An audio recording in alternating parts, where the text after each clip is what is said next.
Que aquí está Brandon, les va a tratar de dar de comer. Y aquí está Brandon tratándoles.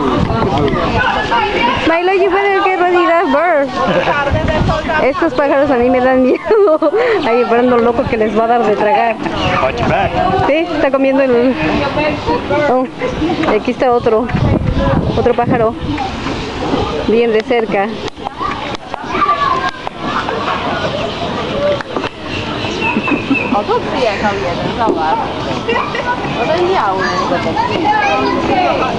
You better don't give me no more, Milo. I know.